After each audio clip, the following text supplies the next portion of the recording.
Oh, hey, we have a new follower. Thank you so much. That was like I went live and poof, message. Awesome. Thank you. That is, I don't know if I can, PJ Zufit. Is that how I say that? I'm sorry. Really bad at identifying usernames, preferred pronunciations. So, okay. Hey, everybody, welcome. This is To Write and Have Written, and I am Laura VanArendonk Baugh, and that is three weeks in a row that I have remembered to introduce this thing. So I'm gonna make it. We're gonna go. Yeah, it's awesome. So really fun chat tonight. I do know we have some new people, so thank you if you guys are just clicking over to watch. That's fantastic. If you want to chat with us live, please make a Twitch account to do that. You can use your Amazon account, I think, to do that, but then you can put questions and comments into the chat. There is a tiny bit of a delay, so just be patient. It may take us a few seconds to get back to you.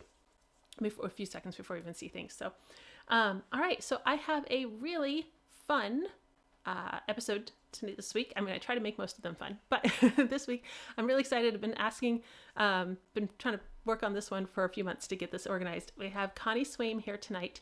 Connie's with the Hoosier State Search and Rescue Team, and she is a handler for search and cadaver dogs, Skywalker and Falcon, which will tell you how cool she is. So let me bring Connie in with the magical power of, look, she's on screen. That's great. And I unmuted her because I'm such a professional. I'm going to get this right someday. Awesome. Otherwise, you have to read my lips.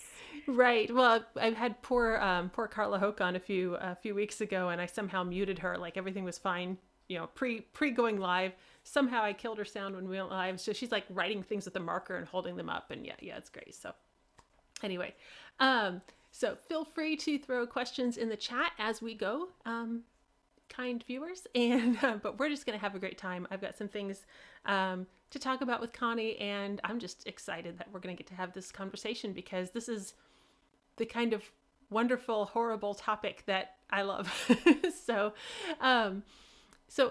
let me just say, Connie, first, why I really wanted to get someone in to talk about this. This is one of the things that is so different in reality from the way fiction often represents it. And I know that we talked just a little tiny bit about things we have seen go terribly wrong. So I guess let's just talk a little bit to start with ways we have seen this misrepresented, and how why then we should talk about how to do it correctly. So, oh hey, Bridger's in the chat, says she has been looking forward to this all week. And Bridger, if I recall correctly, has a dog who is related to Connie's dog, because it's a small world after all. It is a small world. So, Bridger, throw in the chat that exact relation again, because I don't remember it, and I just like to pass that along. Falcon's niece. I'm sorry? Yes, Falcon's niece. Falcon's niece. Okay, Yes. All right, Connie cannot see the chat, so I have to be the go-between. So guys in the chat, I'm sorry. I'm trying to have a conversation to keep up, and you just, none of it is Connie's fault. Let me just say that up front. So one of the things, I was watching a show a few years ago. I will be kind and not name it because the show had a lot of potential, but at this point the writers really got lazy. And so these two guys are being pursued. They're running for their life from the bad guys who have search dogs, and they're hiding in like a culvert or something. And one of them discovers that the other one is carrying a cheese sandwich that his girlfriend made. And he's like, oh, you fool. Now the dogs are going to find us because you're carrying this cheese sandwich. So he takes the cheese sandwich away from the guy and he throws it like 6 feet over. And he's like, now we can get away because we don't have a cheese sandwich on us. And I'm sure that like there was supposed to be a lot of pathos about throwing away the cheese sandwich that his girlfriend made and all of this, but I was hurting too hard laughing to get any of that pathos. Can you talk a little bit about the effect of cheese sandwiches on search behavior? So, yes. And I also should say that while my dogs personally only find the odor of human remains, I am on a search team where dogs do find live people, and a lot of the scent information is the same for drug dogs, bomb dogs, dogs that find cancer, anything that is scent related. So, but yeah, so a dog that's finding a live person might go, "Oh, cheese sandwich, extra bonus for me." But most dogs, their paycheck for finding a person is so amazing that the cheese sandwich is probably going to not be that exciting. So they're going to find the cheese sandwich or the person, and then they may go eat the cheese sandwich. So for my dog, he was just on a search not that long ago, and he was lovely. We were looking for a body, and there was this disgusting, I mean, very ripe deceased deer by the side of the road. I'm like, he looked at it and he's like, "Oh, I would really love to go see that deer," but he worked. He knew that that was not his job. He kept working. So at the end of the search, we didn't find anything. And so I said, "Oh, all done," which is his search, his cue to just know, okay, we're done now. And I threw his toy. And instead of getting his toy, he ran straight to the dead deer, jumped on it, and started rolling in it. And I'm like, okay. But he left the dead deer until he was done searching. Because he wasn't searching actually for a dead deer He or was for a not. cheese sandwich. Right. Like that No, he is, was not. yeah. Um, so, and you touched on this briefly. I was going to do this later, but actually let's do this now because I feel like this might be one of those, a lot of times for the learn with me's, we're talking about things that I am not that familiar with. And I know just enough to be dangerous because I don't work, professionally with scent, searching, but I do come in with probably a little bit, more grasp on the vocabulary than the average person. So, go ahead and break down a little bit between like live search versus cadaver dogs. And I love that you said that the scent principles are the same for all the applications that we use dogs for scent in, and we can talk about that applications a little bit later. But so you don't, do you have a dog that does both? Why do you do one or the other with a dog? Just break that down a little bit for us. So for a search team, most of search teams are going to have 2 to 3 different kinds of dogs. It also kind of depends on the search team. But the more common ones you're going to see are dogs that find human remains or dogs that find the odor of a decomposing body. And you're going to find the dogs that find a live person. The dogs that find a live person are generally going to break down into 2 different categories. Most people, when they think of the dog finding a live person, think of the bloodhound. They show the bloodhound a T-shirt and they say, "Old Roy, go find the person," and things like that. So that's a scent-specific dog, meaning that that dog is going to find something connected to that specific scent. There's also what are called live area dogs, and live area dogs are dogs that will find any person in a given area. It might not be the person we're looking for, but it is going to be a live person. And so that's really good if, let's say that a 10-year-old goes missing in a park. We may not have the scent article where he was last seen may be far from his car. So we can tell a live area search dog, just go find a live person. And we're obviously going to know whether we found the missing 10-year-old. And so we can then tell the dog, okay, this is not our missing 10-year-old, so we're going to keep going. But those kind of dogs will find any specific or any person that is alive in And a that's given great area. for like a disaster search situation because you don't want to be like, "I'm sorry, we can only find people in collapsed Right. buildings if you bring us a scent article Yes. that belong to them." Yep. Like no, it's buried with them, right? So Yep. so yeah, okay. Yes. So for like dogs that do disaster, especially like the FEMA dogs and things like that, those dogs are going to be looking for either a dead person or a live person, depending on what they've been trained for. You also can find dogs that are called article dogs. So let's say that someone is running, or it could even be a missing child, and you want the dog to tell you if you find a sneaker, or if you find a wallet, or if you found something. So these dogs are really amazing because they can go down a track or like say along a roadway, and they'll tell you what the most recent human scent is. So there could be a lot of trash on the roadway, but that dog is going to say, "Oh, but this one is more fresh than that one." which is the other reason dogs' noses are amazing. So they can make distinctions between, like, there are dogs that will at airports find people carrying a certain quantity of money. So, they're not going to stop everyone that has a $10 bill, but they may stop, alert on you if you have $50,000 in $1 bills on you. Yeah, the things that a canine nose can do are crazy phenomenal. Like, yeah, they're super powered.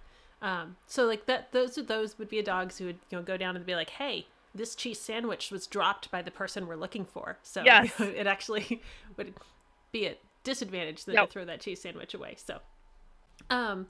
So I guess another myth that I see a lot in fiction, and I think I know where this comes from, but it's definitely not true today. Are the search dogs that attack the people when they find them? Is this? So, would you like to speak to that, please?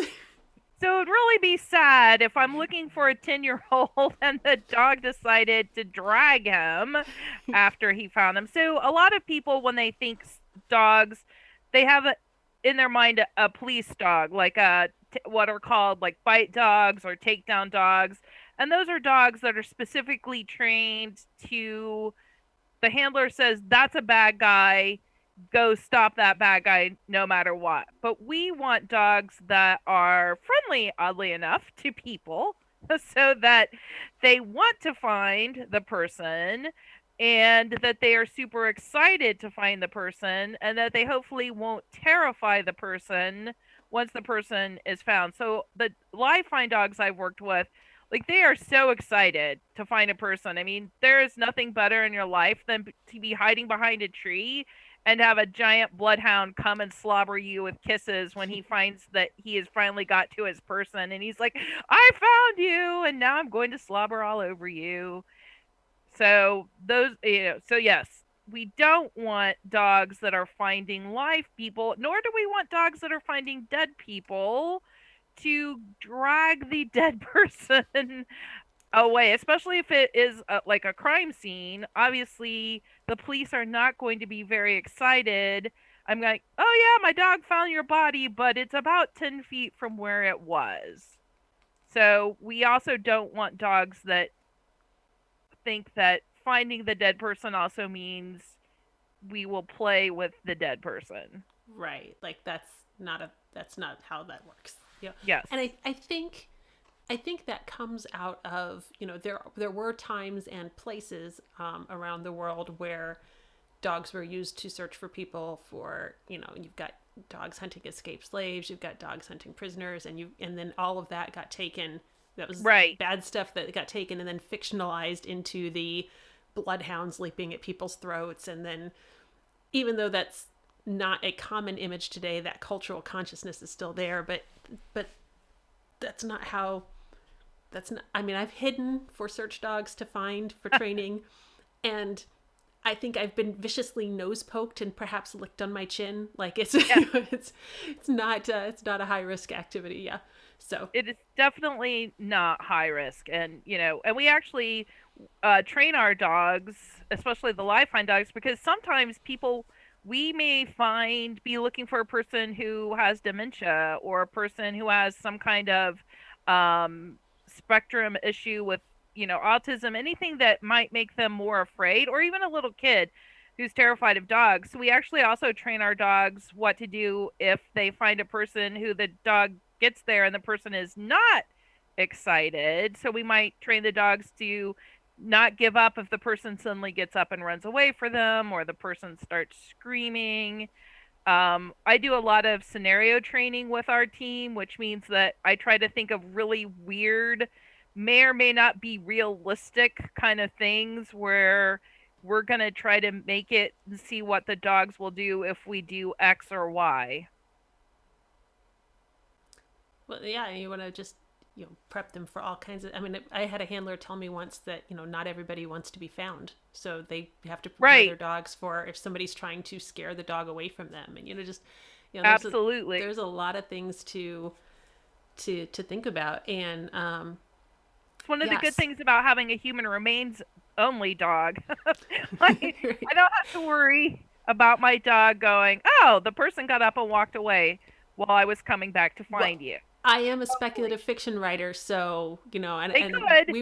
we were discussing not too long ago. We were discussing, would cadaver dogs be the best, for in the zombie apocalypse? That they're the best warning system. The cadaver dogs are like, oh hey, zombies coming that way. So So this is something that also human remains handlers will often debate is like, what's the dog gonna do? Like the dog's gonna be confused, going, "Hey, they smell dead, but they're moving," and so it would just be training. We'd have to yeah, live long enough through the zombie apocalypse to train the dogs, not right. get. So yeah, so we'll just that's your next HR team. Yes, You guys, surviving the zombie apocalypse. yeah.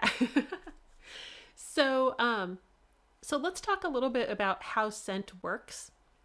Because again, this is one of the things. There's so much mystique about it that it just I think people think about it as like there's a dotted line where people walked and that's where Yeah. scent happens, but that's not exactly how that works. So can you explain? Like in my mind, scent is a fluid, but I don't know that that translates well. So how would you explain scent?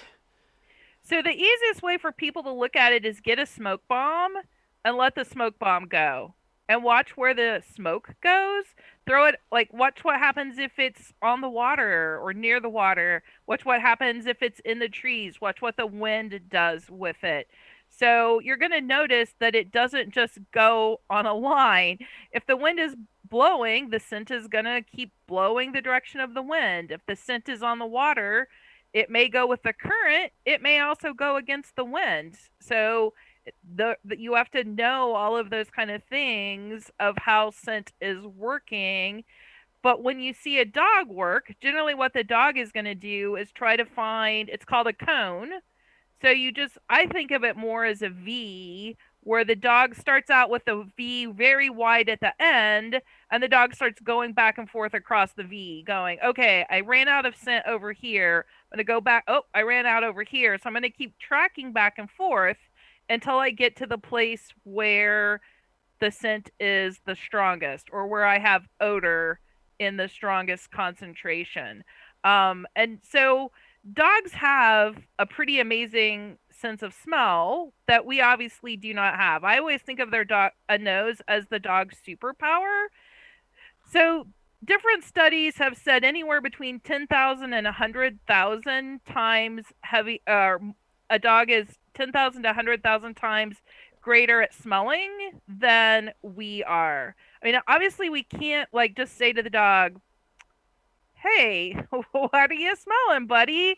So a couple of people have tried to put it into perspective. Like Alexander Horowitz said that think about if you could smell a teaspoon of sugar in your cup of coffee, if you put that teaspoon of sugar in two Olympic swimming pools of water, the dog could find the teaspoon of sugar. Another analogy I saw said that if we switched it to vision, which is easier for people to visualize, obviously, then if we were only talking about 10,000 and not 100,000 times greater, it would be like you being able to see a third of the mile and the dog being able to see like 3,000 miles away.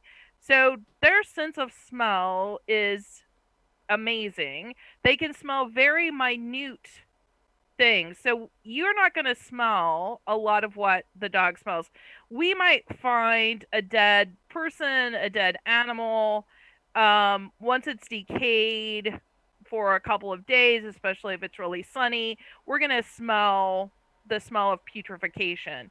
But a dog, decomposition starts within minutes after death, and blowflies will start coming in within, I think, an hour after they're like, so dogs can start to smell when someone has died really quickly, and we're not going to come in and smell anything at all.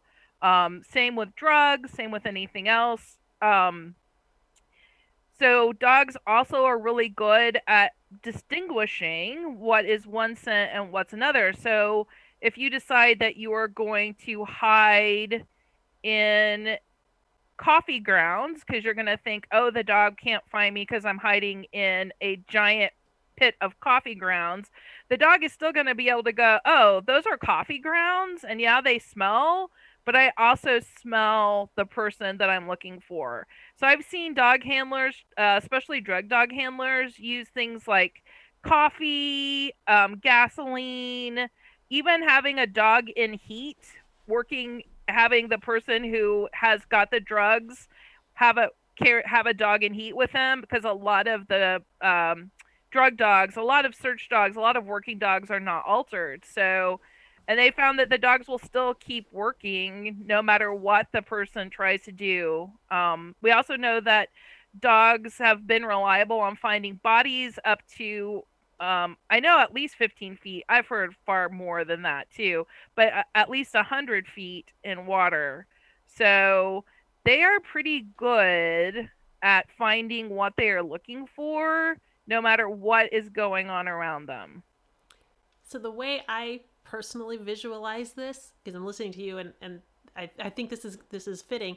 This matches up. Is we tend to think of, oh, at this smell, like the coffee grounds are so strong that it overpowers all the other scents. But I think I try to imagine it as a dog smelling the way we see. So you can have 100 yellow tennis balls, but I can pick out the one red one that you put in there. Absolutely. Right? And so I think that's how I visualize how dogs scent distinguishing works, because they'll be like, yeah, that's a lot of yellow tennis balls, but duh, there's a red one. Like, right.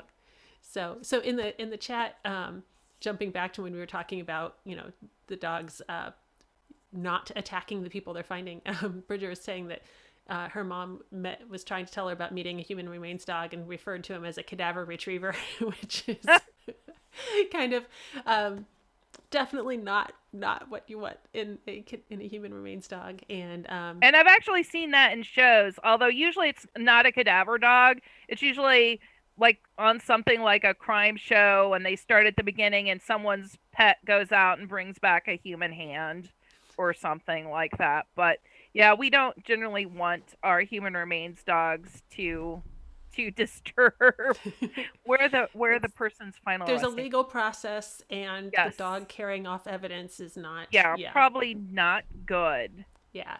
So let's talk about you touched on this with dogs being able to pick up human remains deep in the water, and it's phenomenal, because this is one of the huge myths, right? Like, oh, I'll cross the stream and then the dog won't be able to find me.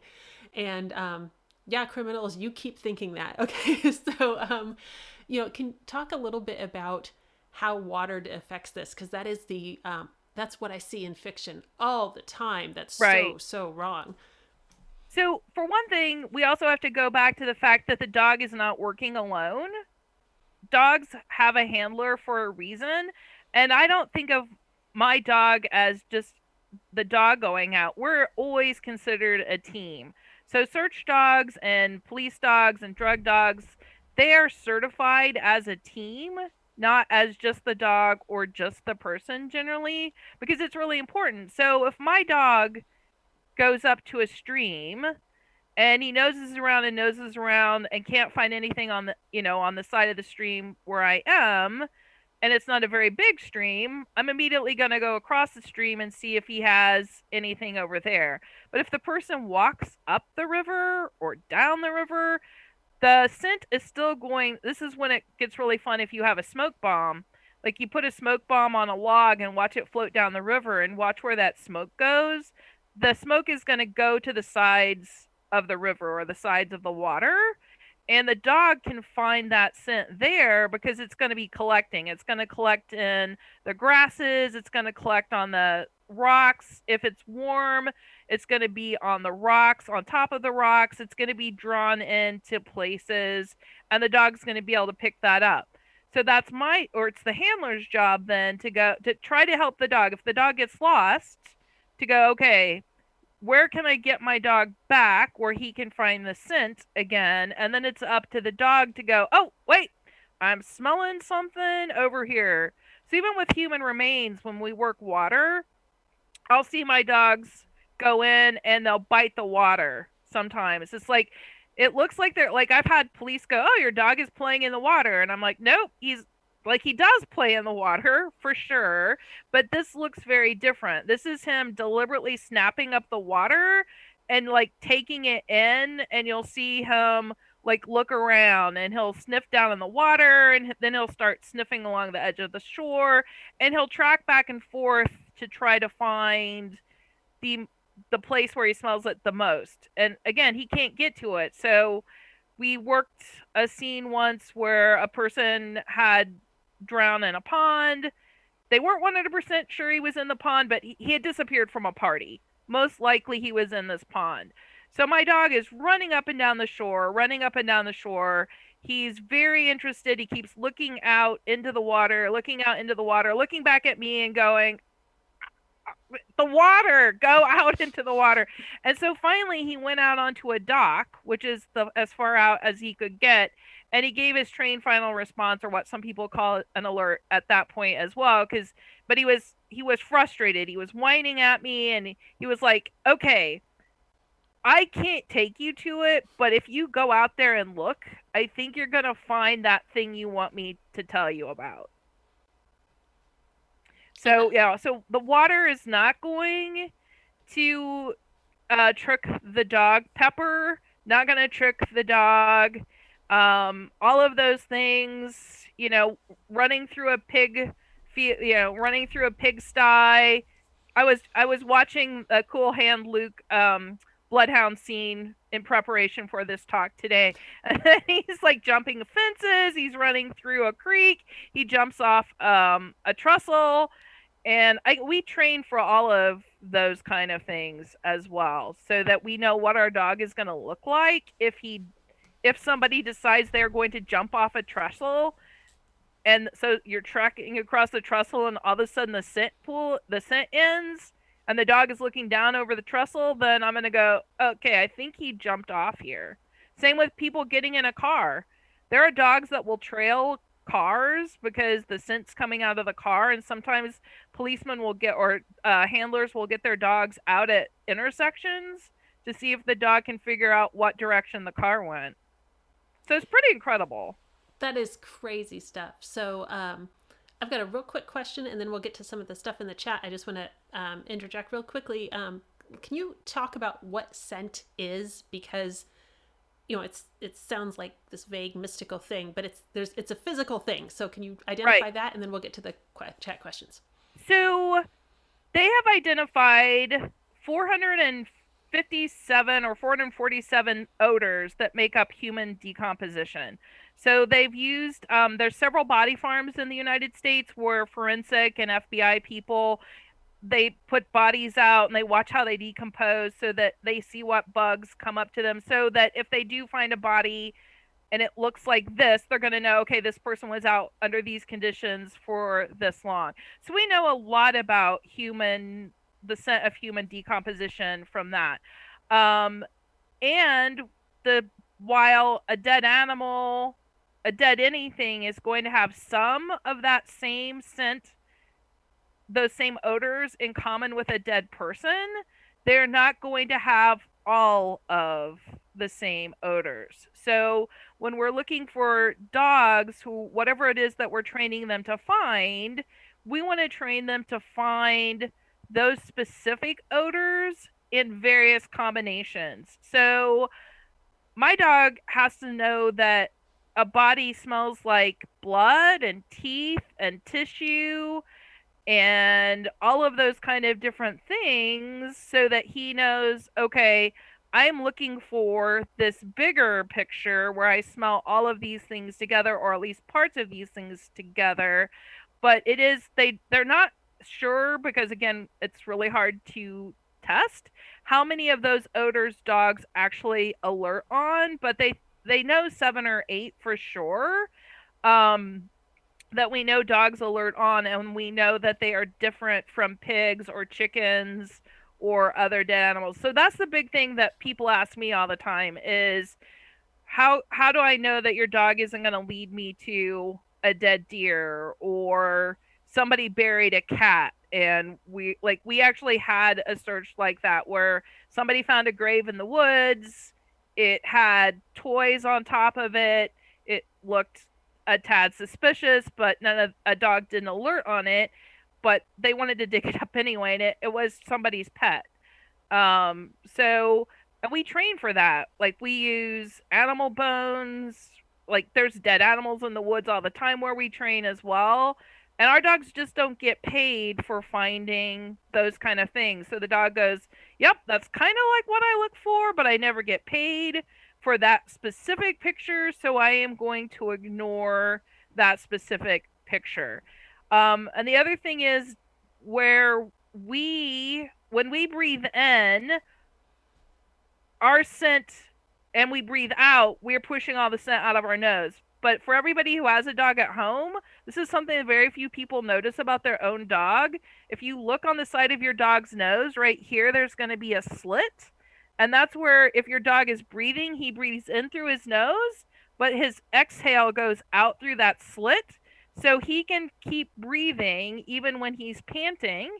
Even when he's sticking his nose underwater, he can still smell things because he's taking in air or scent.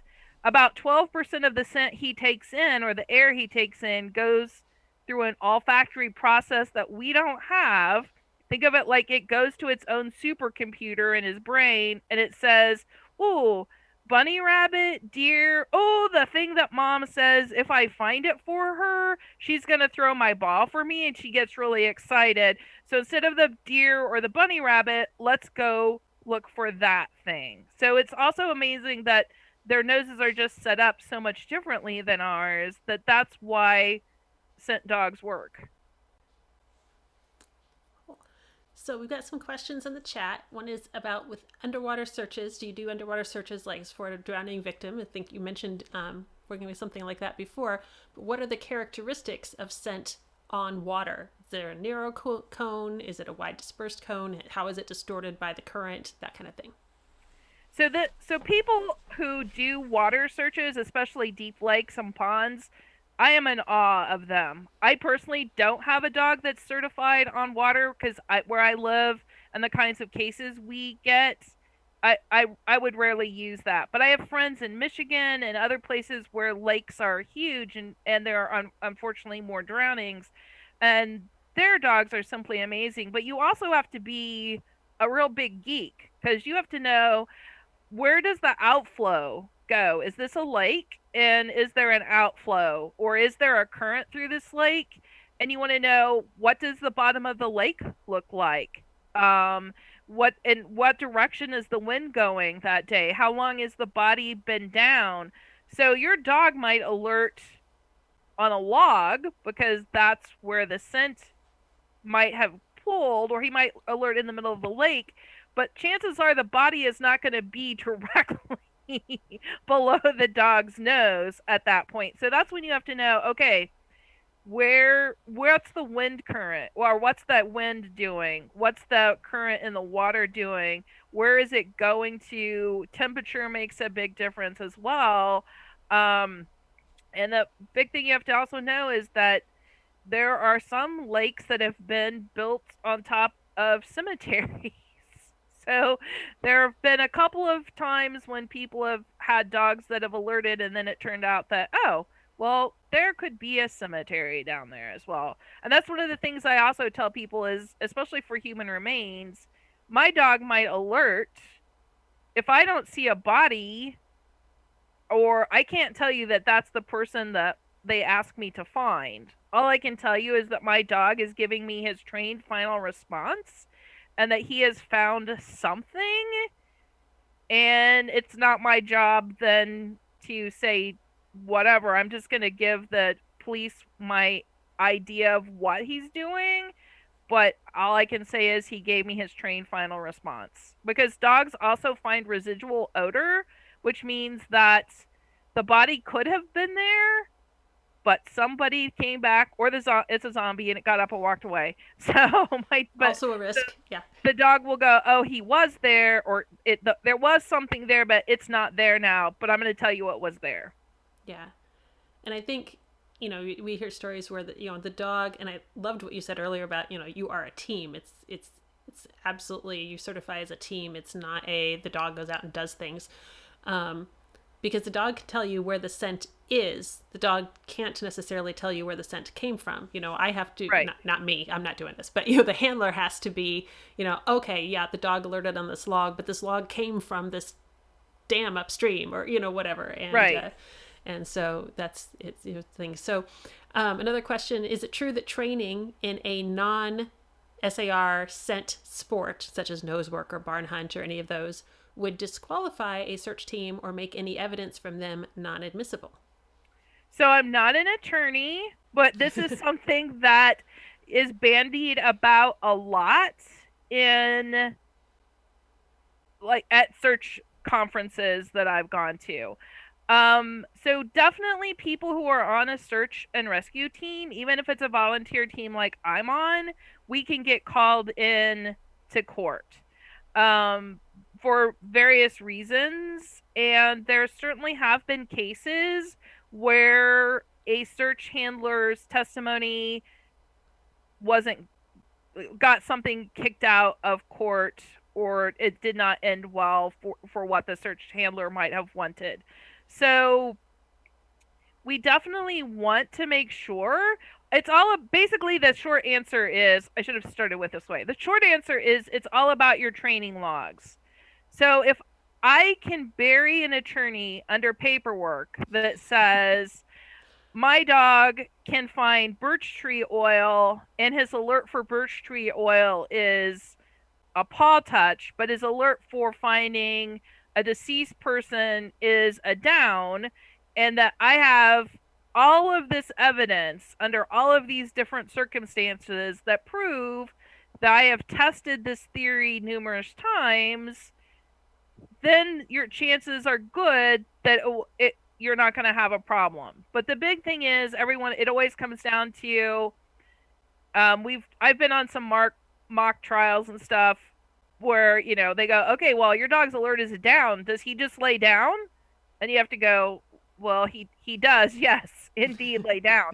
Well, how do you know he's laying down? Because he found a dead person versus So you do have to kind of think about all of that stuff. And so it, like, just for anything, for drug dogs, bomb dogs, anything that could go to court, it's all going to come down to the handler's training logs probably, and whether you can prove that your dog knows or does not know. So like I have a training log that says my dog found a human bone in a room where there were 12 different animal bones.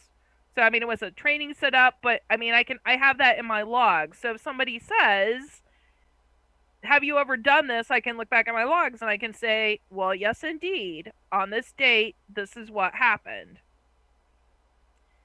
So if they have a follow-up question, if that did not answer their question, let me know. Okay. Yeah, that's good to know, because especially as writers, we're trying to if I want to use this in a murder mystery or something, like, the bury them in paperwork is always a great plot element that is underused. And but that's legit. Like, you want to be, for me as a trainer, I look at something, a down that's casually lying down and a down to alert on something, those look nothing alike.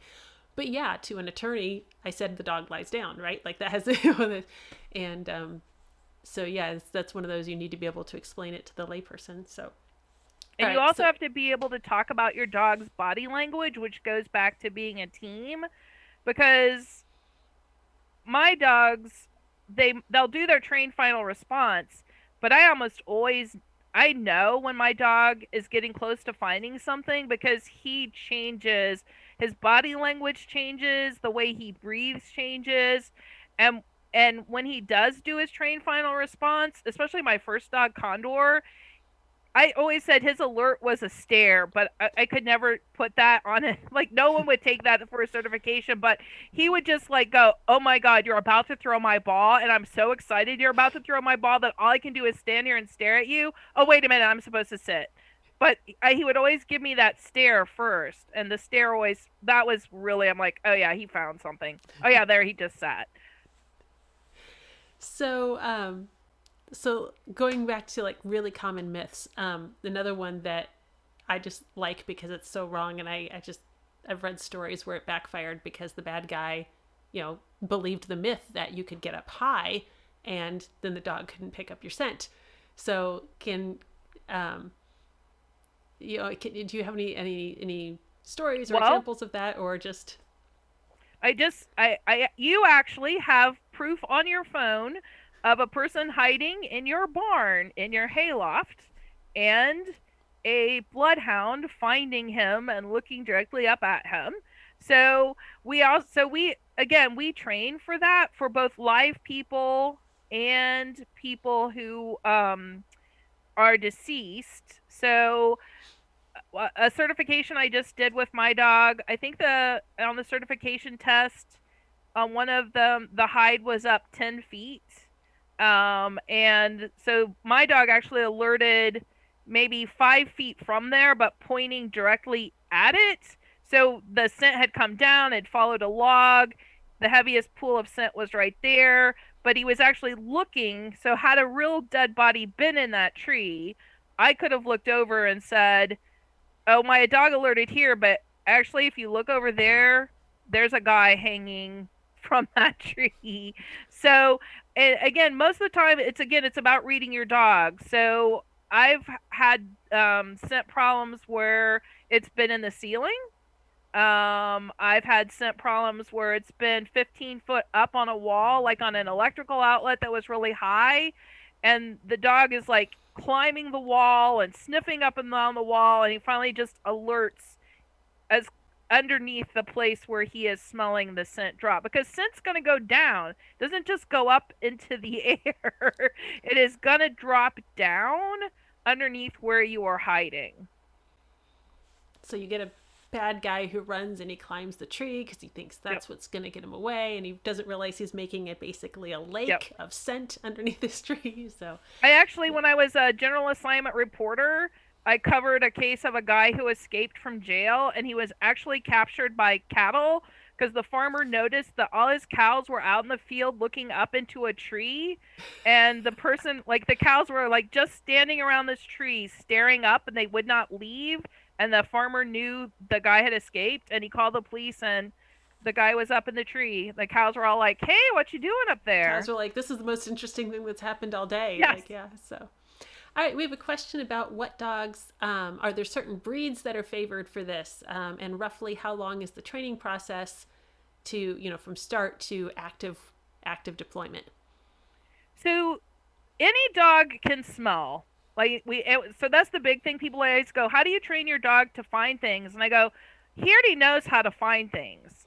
Drop a piece of food on the floor, he is going to find the piece of food without any help from me." So what I'm looking for, or what most trainers or handlers are looking for when they're looking for a dog to do some kind of job with, is a dog that has a paycheck that is really amazing. A dog that has something that he loves so much that he will do almost anything to be able to play or eat or engage with that object. And it depends on the dog. My first cadaver dog was a tennis ball. He just loved playing fetch more than anything. Skywalker does not like fetch at all, will not play fetch, but he loves to play tug. But he actually just loves me to be excited as well.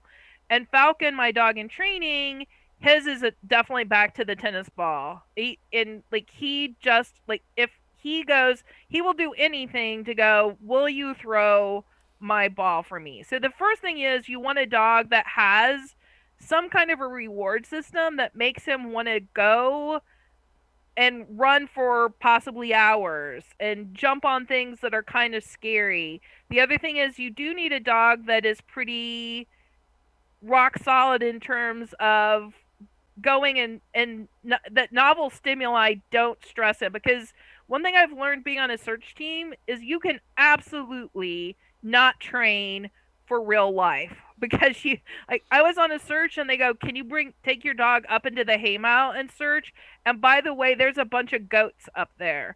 And I'm like, I actually don't know what my dog will do in a haymow full of goats. But he was like, he It's not how searched. we've practiced. Yep. So no practicing in a haymow full of goats for a dead person. Um, Dogs have to jump on things. They have to be able to go through things. So that's when we look at breed too. So a Chihuahua might be able to hunt well, but is he going to be able to jump over all the logs that he might have to jump over? Is he going to be able to swim across the creek? And so going back to our giant breeds like Great Danes or some like Irish Wolfhounds, I want a dog that can go for a really long time as well, and some breeds just can't go that far. And when you get into the brachial cephalic dogs, which are dogs that have really smashed noses, sometimes they just can't breathe well enough when they run. So it kind of all goes into, so there's not one breed. My dog Skywalker is actually from animal shelter, so he's a mixed breed. We do know that he's part German Shepherd, but the rest of him is unknown. And but you do see a lot of working dogs, so German Shepherds, Labradors, Golden Retrievers, Malinois. I know a boxer though who was amazing as a search dog. So it also just depends a lot on the dog and what he wants to do. But you definitely want a dog that is athletic, has a good paycheck, and isn't going to be freaked out by weird things happening in his life. And then how long is your How long, training? right? So, So what commonly people say is 2 years, and that basically that's because until about two, the dog is pretty much an adolescent. Um, and like most of the dogs, my dogs that I've worked with, it seems like I always go, oh my gosh, this dog is horrible. I don't know what I'm doing with this dog. And then around 12 months to 14 months, I start to go, oh, well, I think he might be getting it after all. But you want to make sure that when you're training, that you've trained for all of the different contingencies. Because my search team, and again, the bad thing is there's not an overarching federal agency that has rules for a search team. So every search team kind of has its own rules. Our search team, we won't deploy a dog and handler team unless that team has been certified through an outside certifying organization, and we don't take all the certifications. We're kind of picky on which certifications we're going to take. But so that's what I'm training for as well. I'm training first that, can my dog do all the trained behaviors that he's going to need to do to pass the certification test? And then is he stable enough and is he reliable enough that if the police call me, that I feel responsible enough that I'm going to take him on a search? so a couple more questions. What does the training look like, and can you condense 2 years into a quick answer for us? And then a question about search practice, but we'll go with what does the training look like first. So for human remains training, you actually do have to have human remains. So this is the big thing that most people ask me. So it depends on what state you live in. It is legal in the state I live in to own human remains. That is not the case with all states. Most human remains handlers have their own collection of things that they have had donated. So placenta is easy. Placenta is pretty easy to get. You just find a pregnant person who is okay with donating their placenta. You can actually buy bones in lots of places online. You can buy human bones. I actually bought a skeleton last year at an auction. Um, it's tissue and things like that are hard to get. And that's the bad part about human remains or anything is I can't tell you what my dog will do with a full body that's buried under snow for 5 hours because I don't ever get a train for that. So we have to train to the best of our ability.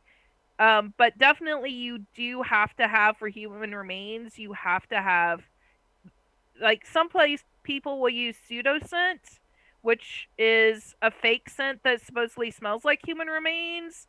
That's pretty controversial. Like, not everybody thinks it's good. And in some countries where having human remains is not acceptable, they use pigs. But that's also controversial because then you have a dog that may find only dead pigs.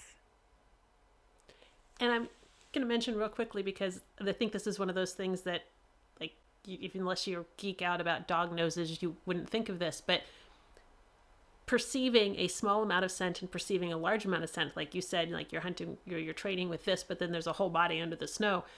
Those can be different things. So to go back to my tennis ball example, if I'm used to looking for a single tennis ball, I might miss the school bus that is also yellow, but I'm used to looking for tennis balls.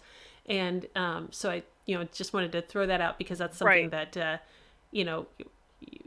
we tend to think of, well, all scents are scents, but they're not. And that's something that we struggle with. All scent, any handler of a dog that finds things based on scent, whether it's a drug dog or a human remains dog, like if you only train your dog on a half a teaspoon of methamphetamine and you never train on more than half a teaspoon of methamphetamine, your dog may go over a pound of methamphetamine because the scent picture is totally different. Same with if I only train on a tooth or a little drop of blood and my dog finds a body, he may go, well, part of the picture is there. And a lot of dogs won't actually, if they haven't been exposed to full bodies, they'll get you to the area, but they may not actually get as close to the body as you would think they would. They go, okay, yeah, it's like 10 feet that direction, and I'm going to alert out here because that's the scent picture that my brain is telling me that you pay for. That scent picture in there, that's a lot. Too big, too much. Too big, too much. So this goes back to being a team. And if my dog gets me to an area and doesn't alert and I smell a lot of odor, I might go, okay, let's go this direction and see what's in here in this thicket. So the question on how much area would you expect a team to cover in an average search? So like how close is the dog and the handler? Are they working next to each other? And how much area would you cover in an average search? So that goes back to some of the pet peeves that I ask my friends about. So one of the things that people don't like that often get wrong is the person holding the dog like on a tight leash and the dog is walking right beside them. Even with trailing dogs, the dog should be out at the end of a 20-foot line or longer, not right next to the person who's holding on to a tight leash. So everything is different. My dogs work off lead. A lot of trailing dogs work on lead. It just kind of depends on the discipline and the handler and also how safe the area is. Like I also train my dog to work on lead because if I'm looking on the edge of an interstate, I may not trust that a bunny rabbit won't jump up and my dog might dart into the traffic momentarily. So I will do both, but I want my dog to range, which means I want him to be within anywhere from 10 to 20 feet from me, possibly farther if I can see. And I want him to go cover because that's a big thing. Like, I'm limited in my physical ability. I'm limited in my scent ability. He can travel. I like, go check way down in that hollow. I'm going to stay up here. So we teach our dogs directionals. Like, go, if I point a direction, my dog will go, oh, you want me to go down that way? And look, I'll go down that way. So I don't have to go that far. But there's no set answer to what a search looks like because I've been on searches where it was a house, just, a tiny little house with a basement. And I've been on a search where in a day we went to 4 different areas in the woods and we were out for 8 hours with just a couple of breaks for the dog to take a rest. So it just kind of depends on what the search parameters are, but it could be anything from a locker to hundreds of acres and you could be out there with your pack overnight. Because we also carry, my search team, we always carry anything we might need. Like, I carry a first aid kit, I carry a canine first aid kit, I carry water, I carry gloves, I carry flagging tape. Technically, I could carry everything I would need for 48 hours for me and my dog. But I hope to never use that. Right. That's the Murphy's Law of packs. If you have it, Yes. you won't need it. Yeah. So yeah, so you actually touched on another question was how long does a complicated search day last? But you just said 8 hours, so that's And it could go, I mean, I've been on searches that have lasted multiple days. So, unfortunately, oddly enough, many people who might have information about a deceased person might not always be the best people to give you information. So they might go, yeah, I think she died and we threw her body out here. So I went on a search that was like 4 different counties, and we never found her, and no search dogs found her, but hunters did. And she was in a county that we never went to. But the person who had knowledge of where she was like, I think she might be here. No, wait a minute. She's in this county. I don't know where she really was. So somehow not the best source of information. yeah. So actually, most human remains searches we don't find. We don't find anyone. So that's the other thing search people have to know is that a lot of times we're going out and we're not finding anyone, but we're giving the police information or we're giving the family information. We're saying, okay, we can check this place off of the list. So, and sorry, I see more questions in the chat. I just want to ask this one really quickly because it's related to what you're saying, where you may not find something, but you still have to wrap up that particular search, or and as you said, when your dog gets really excited, really his reward is you getting really excited. And so you find a murder victim or a suicide victim or somebody who's walked off in a snowstorm and died or whatever. And now you have to be like, hooray, good job. We found this guy. How do you balance that as a handler, as a team, working with law enforcement, working with families, where's the awkward, how do you handle that? Because that's a great question. So we try to be extremely sensitive. Well, we're very hyper aware if family is near us. So if family is near, I try to be very low key with my dog, like taking him back to his crate, and I might be tugging with him, but I won't be over the top. But at some of the big disasters that make national attention, there have been handlers who were criticized for looking like they were happy with their dogs when something sad was happening. But again, from the dog's perspective, my dog does not go, we're going to go out and find a dead person, and that's really sad. My dog is just going out and going, we're going to find this thing, and if we find it, we're going to have the best party. So most of the time, we're only with law enforcement, so there's no one else there. And if I'm back at my vehicle where there might be reporters or there might be family members, I try to make sure that I'm not, that I try to be cognizant of what the picture of me and my dog might look like going back to my vehicle. But it is something, we talk about it at search seminars, and it is something, it's the same thing about if you're using a radio or some kind of form of communication, you don't know who's going to be listening, and you don't want the family to hear something over a radio. Yeah, no, that's so. If we really find something, it's always going to be a phone call to a police officer. So question, and says maybe this isn't something you want to answer, on the internet, live, whatever.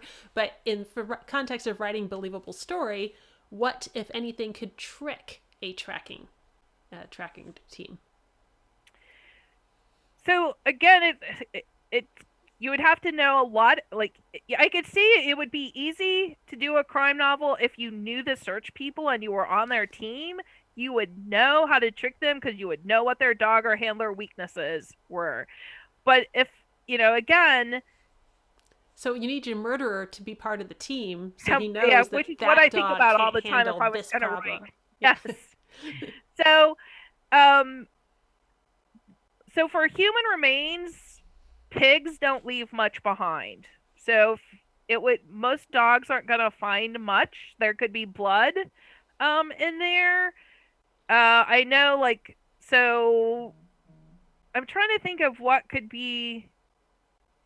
And most of the dogs that I know in training, sure, there's going to be something, but most of the time, what you're going to see that trips up the dog is probably going to be something that the dog never trained for. So the criminal might not know what that is going to be, but basically, it's probably going to be like the dog goes, "Oh my God, goats terrify me, so I can't walk you through this pasture of goats." Like, we went through a cow pasture one time, and my dog kept looking back at the cow because the cows are cows are super curious. And so this cow was following us all over the pasture, and my dog is like, "Why is that thing following us? And can you make it go away?"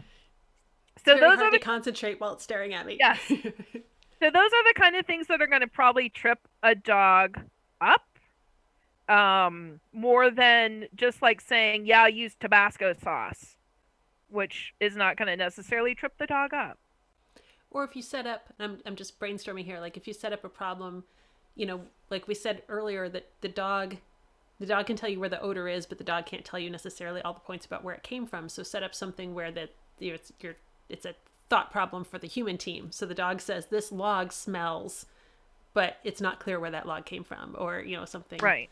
Yeah. So One, if you're a human remains handler, I have been hiking with my dog when my dogs have suddenly gone, "This rock smells interesting," and I'm like, "Okay, we're going. Let's go.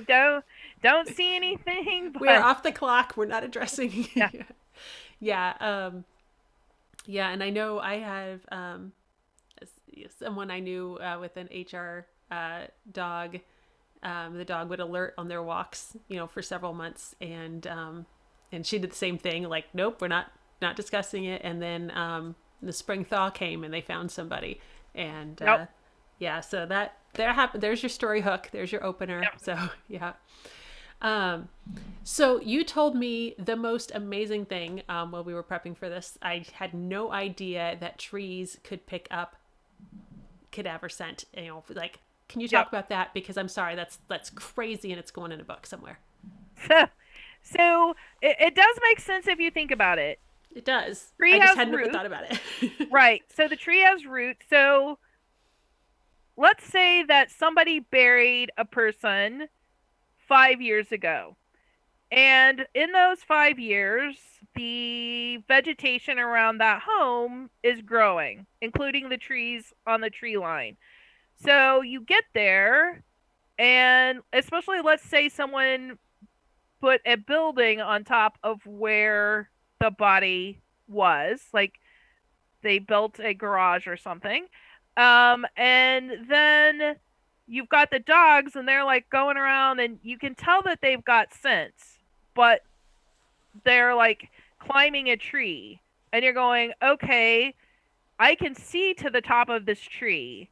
There is not a body up there that has been missing for 5 years. So if my dog is climbing this tree and grabbing leaves out of the tree and like trying to drag the tree to the ground, I have to go, okay, there is something about the tree." And does that mean there is really a person buried somewhere on this property? Because again, my dog is not saying the person is underneath that tree. My dog is telling me that he smells the odor that he was trained to find, and it's my job to interpret it as best I can and to then give that information to law enforcement. My job is not to tell them where to dig or what to do. My job is to give them information and let them decide what they want to do with that information. So, But yeah, so yeah, so things that like you'll see that in old cemeteries, especially cemeteries both prior to embalming and prior to everybody being in big sealed caskets, when people were just buried in the ground or in a pine box, um, I I have access on my farmland to a old cemetery, and the dogs they'll be all over all those old trees, up in the trees Wow. and sniffing the trees, and um, yeah, because to them it's just like, here, it's here. I don't know what you want me to tell you. That's again, it makes perfect sense, but also just like I had never thought about that in that context. So it's great. PJ Zufit says in the chat, this has been really informative, by the way. Thanks for the interesting topic. So thank you. Thanks for coming by. And I find it fascinating because I just, this is how I learned that trees can smell like dead people. Um, so, so let's talk about some more procedure for the writers. So, one thing that I hear, is by the time somebody calls the dogs, somebody goes missing at a park and they spend 12 hours walking around calling this person, and then they call the search team. So like, what's the actual process that happens there? How do you work around the fact that people have been trampling all over this area where you could start scent? What is your procedure over there for that? So almost all search teams wish that if somebody, especially a live person, if a live person is missing, it is far better to try to get all the resources, including dogs, out quickly. But again, a lot of police might not know that there's a local search team. Search teams like mine were volunteer. So it's, people have to know about us in order to call us. And we often do go into searches where the person may have been missing for a while. So if I have a scent specific dog, like a bloodhound, then if 500 people have walked across that and I have a really good dog, I'm not saying that dog can't find that scent through there. It may be more difficult, especially if you haven't worked with a dog. But if I have a live area dog, I can still bring that dog out there. I don't care how many people have walked out. But what we are going to do is ask the police to clear the area for us. So if we're looking for a live person and I have a live find dog, I'm going to ask the police, can we try to get as many people out of this area as possible and go from there. Now, human remains, that people ask me that about human remains dogs all the time though too. They go, "Oh, is it okay if I walk in front of your dog? Like, will that matter to him?" And I'm like, "You can walk behind him, you can walk beside him. Like, you don't smell dead." So, it does not matter where you walk in relationship to him. And people go, when they hide training aids for me, people are always like worried, "Oh, like, if I touch the door when I set it down, is that going to mess him up?" I'm like, "No, because again, it's not the same." But we do want, like, so generally what happens for our, and I can only speak to my own search team and the other few search teams that I'm familiar with. But what happens with us, because we will not we don't get called out by family. So like, if someone who's missing, as much as I like you, I'm not going to come out and search for that person unless the police ask me to do that, because I might have to trespass. I might be going places where I would like not for someone not to shoot me if I'm there. And if we find something, I would like a policeman to be there. So we search, and that was one of the other pet peeves that several of my friends mentioned, was that how often search dogs are portrayed as just the handler and the dog out searching. We always deploy with at least one other person, and But hopefully a Connie, police they have or a dog who fireman. really likes to help people. Yes. Sorry, it's So the other thing that always is like, yes, the dogs aren't trained. They just really like to help they people. just really like to help people. Um, so yeah, so what happens with us is we get called out by the police, and the police will say, "We have this. We have a, somebody said that there could be a body here. Do you have a dog or dogs that you could bring?" Or they say, "We have a person who's missing. This is the situation. What resources do you have?" So our search team doesn't necessarily have to deploy with dogs. All of our members of our search team are also certified as SARTEC 2 searchers. meaning that we know how to read a compass, we know how to plot points on a map, that we can go out, we know man tracking and clue searching and things like that. So, especially if we're looking for a lost person, we can help people search that. And actually, I've been on 2 searches where we found a deceased person and we saw the deceased person before the dog. Now, the dog got us in the right area, but again, I'm also not just closing my eyes as I walk through the woods. I'm like, oh, wait, there's something bright blue sitting over there. Oh, that's the legs of someone. So, yeah, so basically it just, but a lot of it depends on the jurisdiction, and there's a difference between volunteer search units like mine and FEMA, which is a federal agency, and they're going to get called out for, like, I don't do disasters. Like, I mean, I would, like, if someone called me, but my dog is not going to be the kind of dog that's probably going to go to rubble or something like that. Those dogs are really, really special. Excuse me. That's a lot of really specialized training. Okay, good, thanks. So, and I again, this kind of touches a little bit on what you just spoke. I years ago, I remember talking to someone who said they were changing the name of their unit from a such and such search and rescue team to just such and such search, because they had a family sue them because they found the person too late.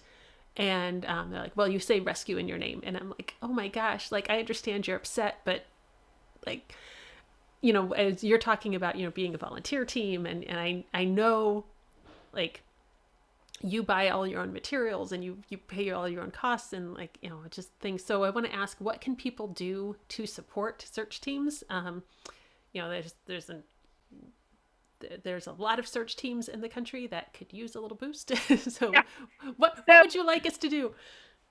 so for search teams like ours, like, we're a 501c3, so people can donate to us. So if you go to Hoosier State Search and Rescue online, you will be able to find us, and there's ways you can donate. A lot of different search units will have something on their website, so they'll do fun things like sponsor a dog.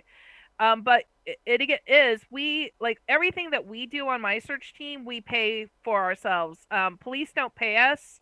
We don't, like, even if a family member offered us something, we are not going to take any money. Every once in a while, a policeman might buy us, like, Wendy's, or they might bring food in and we will eat the food. So we will do that. We've had pizza on searches and things like that, but we don't take money. And that's the biggest thing, that when people ask me, hey, I want to be on a search team, it's time commitment. Do you have a job that you can just drop in the moment and say, hey, I've got to go on a search? And do you have the financial resources to pay for all of the clothes that you're going to need? Because unfortunately, people do not go missing when it is 70 degrees and sunny.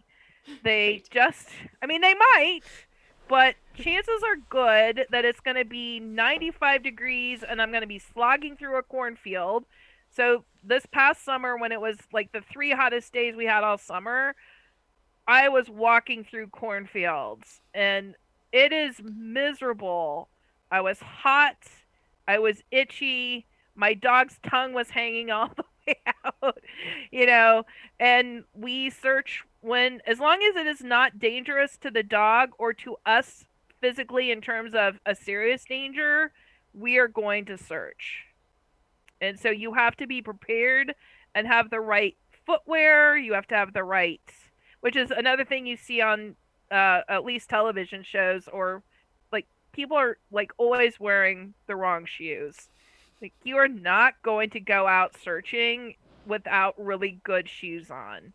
So this is, I mean, we were talking earlier about having, the TV shows, they always have the dogs on really short leashes, and, and the dogs, of course, like, look nothing at all like they're actually tracking anything. But, and I think where this writers get this wrong is because writers look at movies, to see it, and the movies are concerned about getting the dog and the person in the same shot, Right. in this little box, and those aren't those are not actually search dogs. They don't look anything like search dogs, but that's not what they're there for. They're there to look good, make this A-list actor look good. So yeah, like that's why you'll have somebody out searching in stilettos in a movie that maybe you don't want to be doing in an actual ice storm in Indiana or something. Yeah. So yeah. And the other thing people can do is pregnant people, if you want to donate a placenta, I know almost any search team who has human remains dogs will take placenta. If you like, somebody just gave me all their baby teeth from 30 years ago. So I've got that. A friend of mine, her husband cut off the end of his finger, and she is a nurse, and it ended up not taking, and she let me have that. So if you have a body part that you no longer need and you wish to donate it, like, human remains handlers would be very respectful and want it. So we also use cremains. So we'll use human remains or cremated remains. So.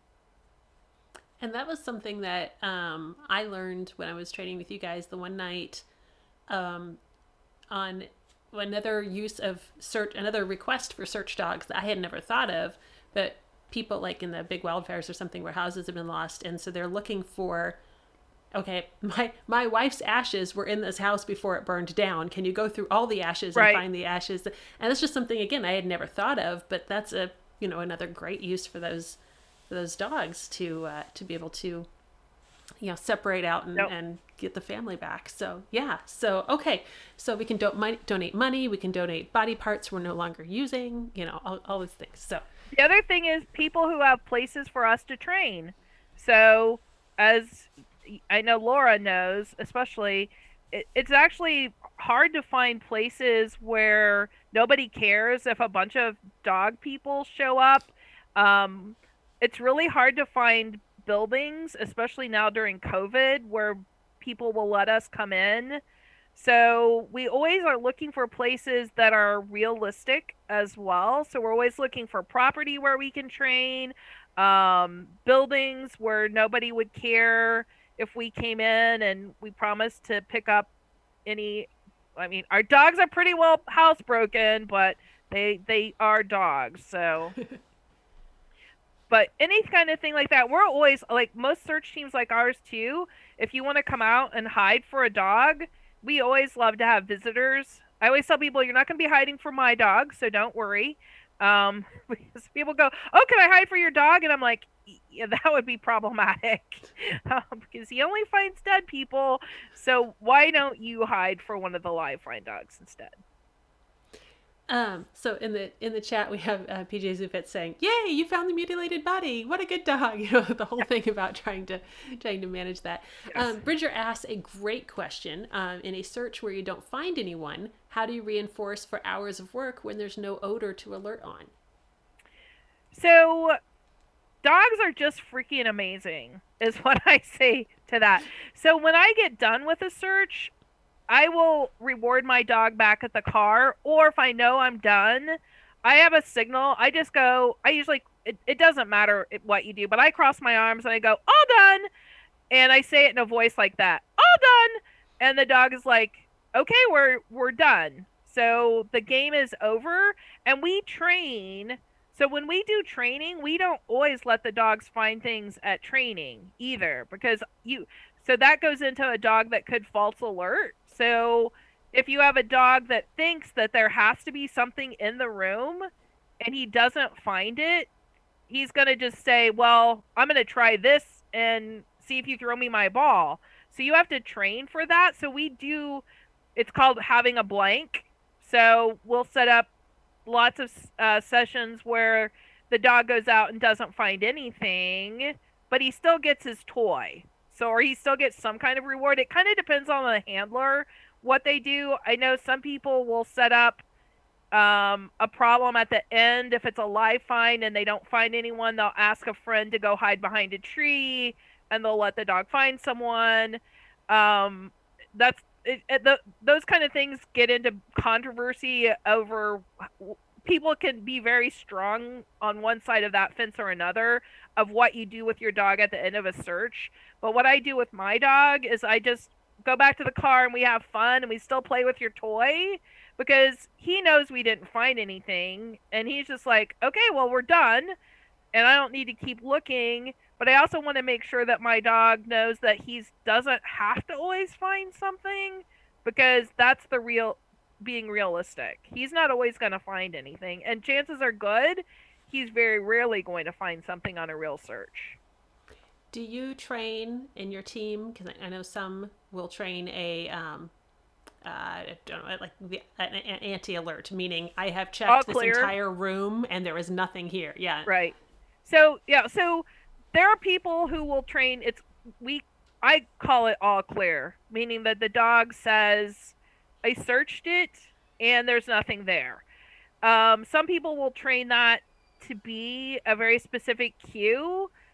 I personally have never trained my dog for an all clear because it's always been very clear to me when my dog doesn't have anything. So if my dog goes into a room and he doesn't find anything, he's going to come right back out and go into the next room.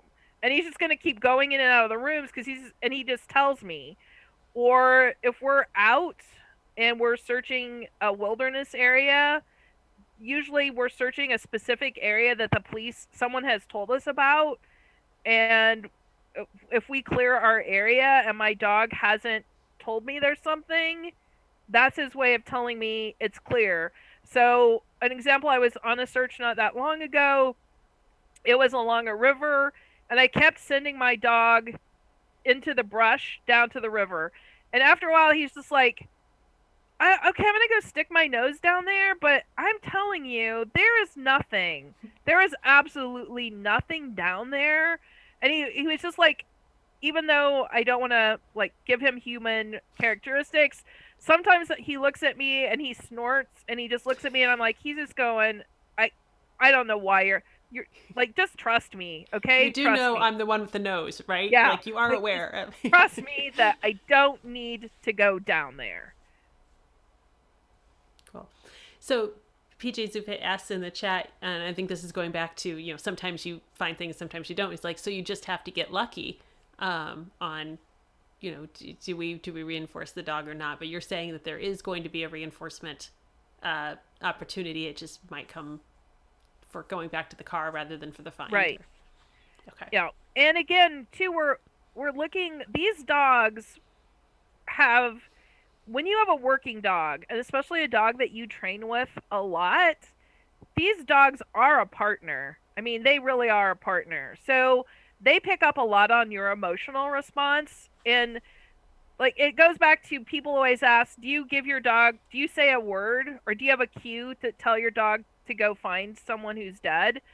And the answer is almost all handlers have a word, but in reality, there are many things, like, I don't have to say a word.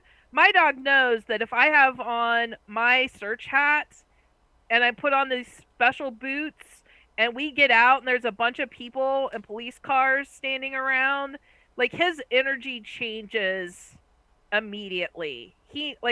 I don't have to say his search word. He's like, okay, this is it. We're good. And plus I have his toy.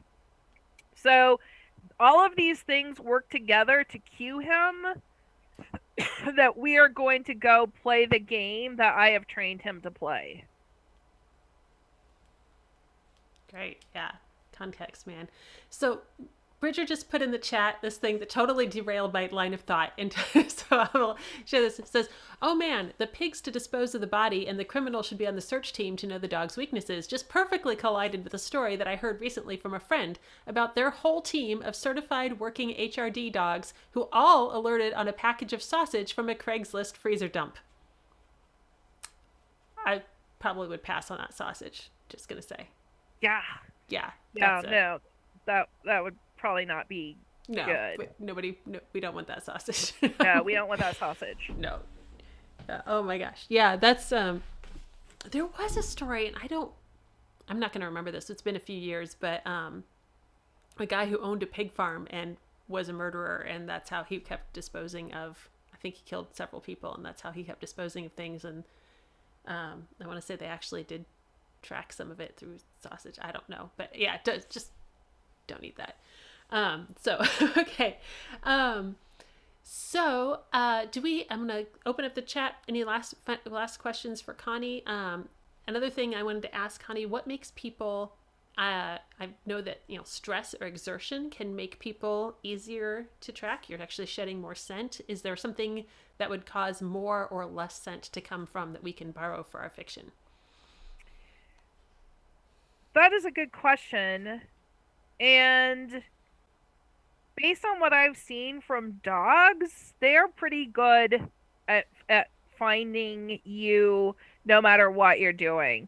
It doesn't matter, like, someone who's new, like every once in a while a new person will come out and they'll go, oh, do you want me to not wear deodorant if I'm going to hide for the dog? Do you want me to like work out for a little bit? And I'm like, no, whether or not you wore deodorant or not does not going to make you more or less findable to that dog. So again, it all goes back to training. From my perspective, from the writer perspective, it might be different, but it all goes back to me for training. And what have I trained my dog to find or not find? But also you have to think too, if you walk, the dogs are also finding the grass that not only just has your scent on it, but the grass has been stepped on, and the dogs start to know, okay, this is the smell of stepped on grass.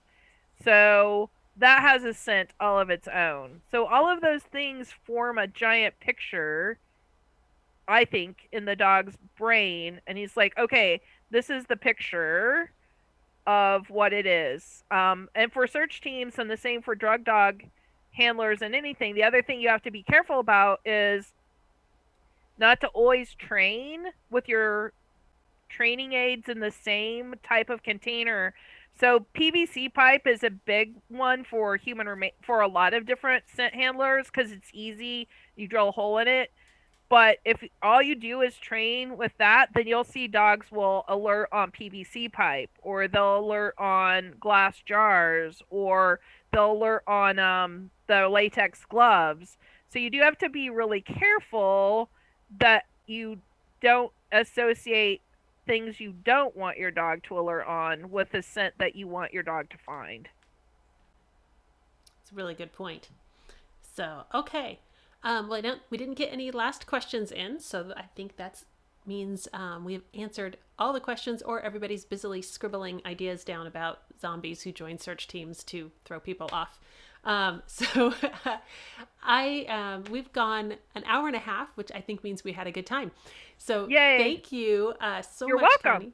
Yeah, this was great, and I really wanted to have you on to talk about this, and it looks like people enjoyed it. So thank you so much. Those of you watching the stream, next week is our monthly create in, so you can bring any project at all. It doesn't have to be writing. We have people writing computer code. We have people doing needlework, all kinds of things. You bring your project. That's just moral support as we work together.